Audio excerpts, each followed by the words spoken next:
Howdy everybody, this is Omar, your audio amigo, and welcome back to another review video.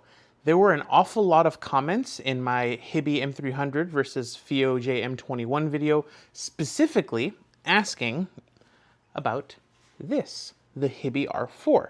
Now, it didn't feature in that video because, in my opinion, this isn't $200 or less, and therefore it's in sort of a different price bracket. Where I live, this is a $250 player, and this specific version, the R4 Evangelion, actually retailed for $300 US when I pre-ordered it. However, you guys seemed like you really wanted to see what I thought about this and whether or not it's worth the extra $50 to $75 over the JM21 or the M300. Now, because I have the R4 Evangelion edition, it is different from the standard version. I've done a decent amount of research trying to figure out what the differences are between the versions, so I'll try to address those in this review. But for now, let's go ahead and get started.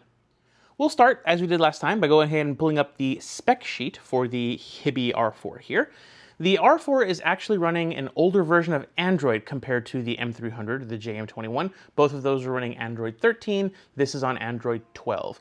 In my opinion, it's not that big of a deal. As we'll see later, it doesn't really have a massive impact. It's more about how the company has personalized the operating system as opposed to which operating system it is. The processor in the Hiby R4 is identical to the one in the M300, which is a Snapdragon 665. However, in terms of RAM, this being the Evangelion edition has an extra gig of RAM, bringing the total to 4, while all the other versions of the R4 have to make do with the exact same 3 gigabytes of RAM as the standard version of the M300 and the JM21. Normal Hiby R4s also have a standard 4.7-inch 720 by 1280 screen. However, the Evangelion version here has been upgraded, and the screen basically is identical to the one on the JM21. It has the same overall size, the same pixel density, and the same resolution. Where the R4 starts to distinguish itself, and we start to see a little bit of that extra money come in, is in the audio hardware. The more expensive R4 features a quad ESS DAC implementation, and those are paired with a grand total of 6 op-amps. You have 2 powering the 3.5mm jack and 4 powering the 4.4mm balanced output. Speaking of those outputs, despite the quad DACs and the quad op-amps powering the balanced connector here, the max power output on the R4 Evangelion is actually lower than the max output on the JM21. This is 500 milliwatts versus 700 on the JM21. The R4 does have an absolutely massive 4500 milliamp hour battery, and unlike the M300, it is compatible with USB-C power delivery, so it can actually charge itself reasonably quickly. However, massive battery does mean bigger body. So despite having the same screen size as the JM21, the R4 is larger in all dimensions and weighs a good 80 grams more than the FiiO and over 100 grams more than the M300. The spec sheet alone is enough to tell us that the R4 is, at least on paper, in a different class compared to the other two, especially when it comes to the audio circuitry. Let's go ahead and talk about the unboxing experience. Inside the box for the R4, you will find the player itself, as well as a thermoplastic case to protect the player. You get a USB charge and sync cable, an extra screen protector, and depending on which version you buy, the strap to attach to the little top bracket loop here. Like on the M300 and the JM21, these aren't exactly what I would say are epic levels of accessories, but if you do get the carry strap included, it is a nice addition and makes it a bit more easier to handle, out and about. The TPU case is a basic level of protection, and although it can yellow over time and cause issues with some larger 4.4mm plugs, it is still nice they include one in the box, and there are nicer aftermarket ones available. In terms of overall build quality, the R4 Eva feels super solid in the hands. This is a full aluminum construction with some plastic bits here and there, like on the buttons and this decorative plastic panel on the back that I think houses the Wi-Fi antennas and other things. Speaking of the back, those screws that you see there are functional, and the back panel will come off with a little bit of persuasion, revealing the battery and the motherboard underneath. Fortunately, the battery is a standard lithium polymer pouch cell. Unfortunately, however, even though there is plenty of room on the board for a standard 3-pin connector, Hiby has instead decided to solder the battery in place, meaning that replacement will be a little bit more trouble than it could be. The inside also reveals the Fibocom SC123-W SoC and all of the DACs and op amps in their full glory. A nice touch is that on the R4 Evangelion edition, the PCB is purple rather than the black PCB on the standard units. Interesting detail, nice job, Hiby. The front of the unit features the screen with some rather large bezels, if I'm honest. The top of the unit features the streaming quality LED or the file quality LED, as well as that bracket that we discussed for putting on the carry strap. The bottom of the unit has the audio jacks, both 3.5 and full 4.4 millimeter balanced, as well as the USB-C charge and sync port. The left side of the unit is volume up and down, as well as the SD card slot. The SD card slot is protected by the TPU case if you use it, which means it's a little bit nicer because you don't get dust and stuff in the slot, but it does mean swapping SD cards is a little bit more of a faff if you decide to use the case. The top of the unit just has the hold slider, which is programmable, but only has two features. It either flips the screen or acts as a hold slider, so the buttons don't get actuated in a pocket or in a jacket. The right side of the unit is the power button, which is color-coded, and you get track forward and back, as well as play pause in the middle. The control layout here is quite nice. Having the playback controls and the volume on opposite sides is quite nice. It makes it easier to drive the player from inside a pocket. Like some other players, however, I do wish they had nubs on the play pause button specifically to help with identifying the buttons in a pocket. However, it's not as big of a deal here as if you had all the controls on the same side. The hold slider on the top can be a little bit harder to actuate with gloves or if you have the case on, but it's still perfectly usable in everyday use.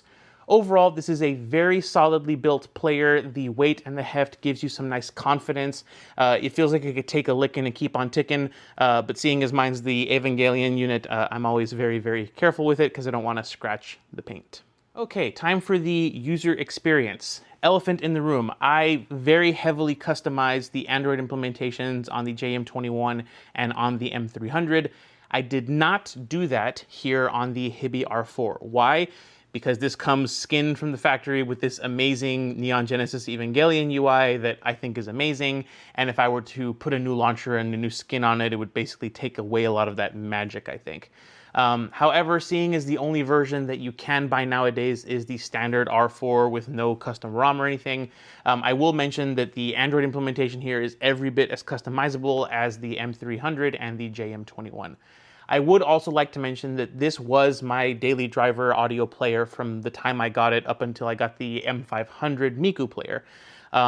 This was my player. I've used it an awful lot. Lots of road trips, lots of flights. This came with me to multiple different audio shows. And what I'll tell you right off the bat, the R4 doesn't exactly feel snappy or responsive, and this is the 4GB version with the extra gig of RAM. The Snapdragon 665 does feel a little bit faster while multitasking compared to the M300, but compared to the JM21, it doesn't really feel all that special. Web browsing, watching YouTube videos, browsing a large audio library, and other day-to-day audio player tasks honestly are just fine, but if you're used to the sort of snappiness of a modern smartphone, I would probably pack your patient pants if you're going to be using this daily. As far as, streaming apps go, I still don't subscribe to any streaming services besides Amazon Music, which, if I'm honest, as I mentioned earlier in the last video, runs absolutely horribly here on the R4. Loading playlists, playing songs, starting the app up just takes much longer than I feel is necessary. It's much, much faster on my Moto Razr, much, much faster on my iPhone 15, and the input lag in the Amazon Music app is a real issue. I can't really blame the R4 for this. As I mentioned in the last video, the M300, the JM21, my M500 Miku, and my other Android devices, such as the Moto G Power 2024 that I use, none of those also can run Amazon Music satisfactorily, in my opinion, so I'm not going to give it too hard of a time here. With the Hiby R4 being so much heavier and beefier than the JM21 and the M300, and with it having a much beefier battery, you would expect better battery life. And thankfully, in my testing, it did. This had a much better result in my worst case scenario grindstone test, which, as I'll remind you, Wi-Fi on, high gain, streaming a YouTube video at 74 dB with COS kph 30s. In the total playtime, this surpassed the 7-hour mark in terms of total playtime, which is much more than the M300 and a good bit more than the JM21. However, I think that may have been cheating on this test. Why? because this is the Evangelion version. I haven't run battery tests on the standard R4, and I don't know of any other reviewers that have run this exact test because I came up with it myself. But based on the anecdotal evidence and on comments that I've seen online, the battery life on the standard version of the R4 should be roughly in line with the JM21 here, if not slightly better. The difference that I saw, I believe, comes from the improvements that Hiby made to the Evangelion version's power consumption.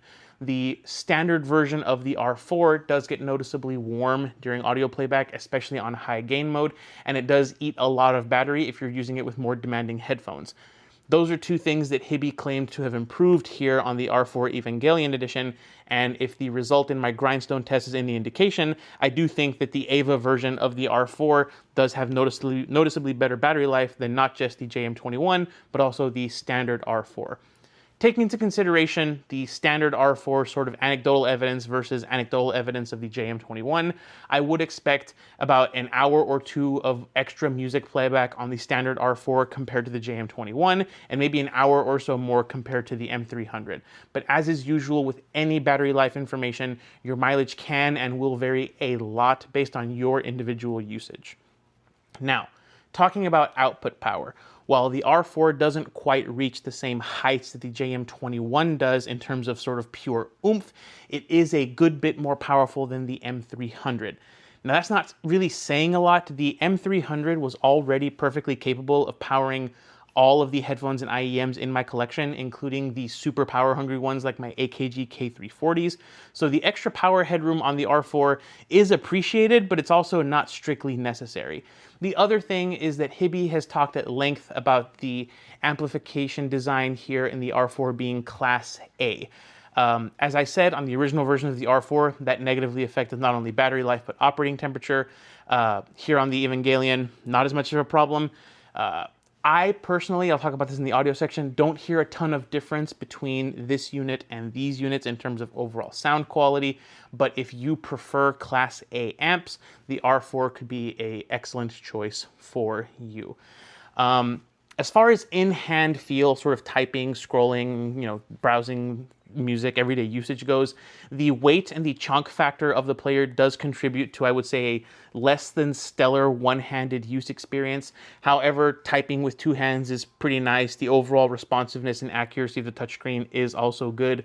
What isn't as nice is the screen itself. It feels a little bit washed out to me, and even at max brightness, I think that it pales in comparison to the much nicer screen on the M300.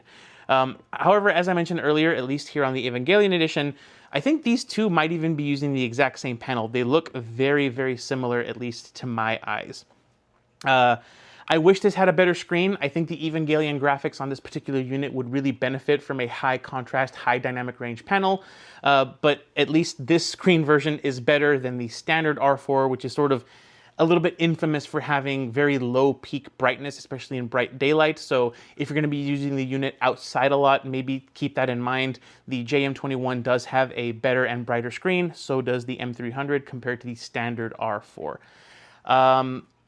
Overall, I would say the R4 is a pretty good player in terms of just daily drivability. It is a little bit cumbersome if you have smaller hands, but the control layout with the playback on one side and the volume on the other is very easy to use. The OS is decently responsive. There is a wide variety of apps and customizations that you can make to the Android implementation.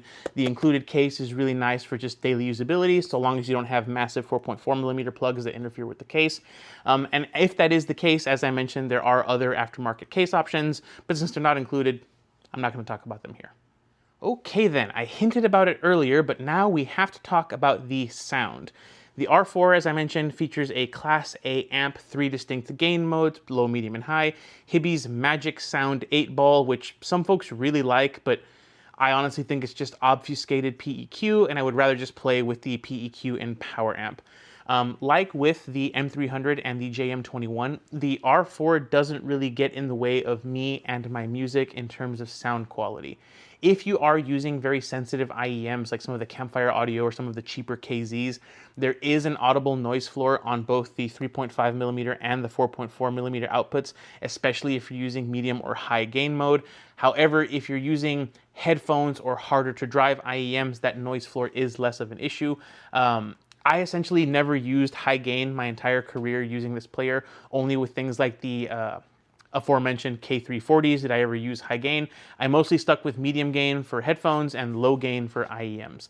I will say that the 4.4 millimeter output does have a more noticeable noise floor than the 3.5 millimeter output, but in my sort of year and a half of using this as my daily driver, I used 4.4 almost exclusively for headphones and the 3.5 almost exclusively for IEMs. It wasn't really an issue for me, and if that's also your use case, I don't think it'll be an issue for you. The R4 then, if you ignore the noise floor, is for me acoustically transparent, which is really all I ask for in terms of sound quality. As I said earlier, I don't really hear the difference between the Class A amp and I believe the Class ABs and these. There are DAC filters that you can play with and EQ and things. I think there's global EQ that's built into this as well. But as I said to some of the comments in the last video that asked me to mention some of the global PEQ settings on this and the lack of global PEQ on this, this is Android, okay? You can hack it, you can install Magisk modules, you can put apps, custom ROMs. You have options to do basically whatever you want if you're willing to crack open the Android subsystem and mess around with things. So all of that being considered, all of these are running Android, so they're all basically equal to me. Sound quality on the R4 is going to get a full pass from me, just like these two did. So the comparison section for this player is pretty patently obvious. You have its more affordable little sister, the M300, and the new competition from FiiO, the JM21. We'll go ahead and start with the M300, since compared to these two, it's kind of the outlier. Compared to the JM21 and the R4, the M300 here from Hiby, smaller screen, smaller overall size, it's missing a playback button. It also has the lowest output power of anything here, and it has no 4.4 millimeter output. All of that said, this is the most pocketable, it has the nicest screen, and it is, in my opinion, the best overall value of the bunch. This can power all of my headphones and IEMs, as I mentioned, and while the missing playback button is a massive bummer, I could get around it if this was my only player. Setting this one aside, I personally feel that the JM21 here is a much closer match for the overall functionality of the Hiby R4. The control layouts are pretty similar. The screens, at least on these two models, as I mentioned, are nearly identical. They both have high, medium, and low gain, and both of these have more than enough power for basically anybody, and if you get the standard version of the R4, similar-ish battery life. The biggest differences between these two, honestly, are the build quality and the processing power. The JM21 does feel just that tiny bit faster in day-to-day use. It's quicker to switch between apps. It just feels that little bit snappier. And while the basic version of the JM21 is down a gig of RAM compared to the Evangelion version of the R4, it still feels just that little bit faster. It's not a massive life-changing speed difference, but it is a win for the JM21. Where the R4 strikes back, however, is in build quality. This all-aluminum body, the overall chunkier, more solid build, the better included case, all adds up to just make the R4 feel like an overall nicer object to have compared to the JM21. And in all honesty, while there is sort of a processing power difference here, once you have Power Amp loaded up and you've scanned your library, the difference in processing power between these two becomes vanishingly thin to where I honestly couldn't tell much of a difference just browsing and playing music in Power Amp, even using the visualizers. Very, very similar performance here.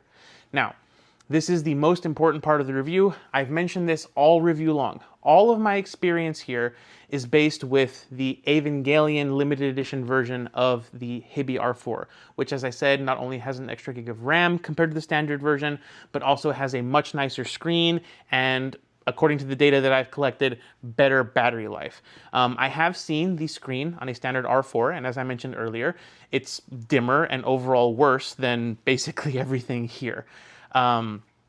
But with my side-by-side sort of comparisons done, let's go ahead and move on to the recommendation section to see if I think that this is worth the overall upgrade and cost difference compared to this guy. So, the standard version of the Hiby or Hiby R4 is now 2 years old at this point. When it was released, it got a lot of very positive reviews for being a powerhouse of a player with a good EQ implementation, pretty decent hardware specs, and nice audio circuitry inside. Since then, however, in my opinion at least, the competition has closed the gap. If you're looking at the standard version of the R4, it is a chunkier, better built, ESS-based alternative to the JM21 with a Class A amplification stage. In my opinion, it looks better and feels much more solid in the hands. At current MSRP, however, at least in my country, I think it's personally a bit hard to justify the $250 price tag of the standard R4 versus the $180 JM21. However, based on a bunch of the comments that I was reading in my last video, for a lot of people, these two are kind of the same price. If they were the same price, I think that the R4 would make a quite compelling alternative to the JM21 if you're okay with that dimmer, sort of less contrasty, lower quality screen and the sort of warmth that it gives off when you're using it. Especially if what you need is a better looking, more durable player. If you're the type of person that's taking it out a lot, you would benefit from the aluminum body. And at the same price, I think that the R4 is the more durable overall choice, even if the JM21 is that little bit faster, has a nicer screen, and is a bit snappier in the operating system. I do think that Hiby needs to consider upgrading the R4 to stay competitive in the current market. The JM21 isn't perfect, neither is the M300. I don't think any audio player at any price point is really perfect, but I do think that the JM21, at least at the prices in my country, is a better value than the R4, at least at MSRP. I'm going to be giving the Hiby R4 here a conditional recommendation, as I can see this working for you if you specifically want that more durable, solid feeling player with potentially better battery life. If, however, this is a good $70-ish more than this, I would strongly consider grabbing the JM21 instead. If you can find the Evangelion version specifically used for around the price of even the upgraded version of the JM21 with 4 gigs of RAM, I do think that the Evangelion edition of the R4 here is a much better player than not just the JM21, but also the standard Hiby R4. Does have the better battery life, the nicer screen, and I mean, how can you argue with the Evangelion looks? And that's going to do it for my Hiby R4 follow-up review. If you were to tell me that I could only use one of these players, you know, as my daily driver and I had to get rid of all the other ones, I would 100% choose the R4 Evangelion edition because it just feels nicer and it's, you know, getting the player Shinji. However, if this was a standard Hiby R4 in one of the other sort of cyberpunk colors, of these three, I think the one that I would honestly pick to daily drive would be the M300. The size is just really nice. The battery is, you know, really good. It's not as good as this one, but it's still really nice. It feels good. The 3.5 honestly works well for me no matter what. And the screen here is just honestly really, really nice. So if this was a standard R4, I would pick this, I think, as my daily driver. It's also the cheapest of the three. So yeah, M300, I think, would be my overall winner. But this is the Ava version, so it's going to be the Ava version. If you made it this far in the video, thank you also very, very much for watching. Stay tuned next week here on the Linsol channel for a Legacy review from me, so go ahead and look forward to that one. That's going to do it for me today. I hope you have a wonderful rest of your day. Goodbye.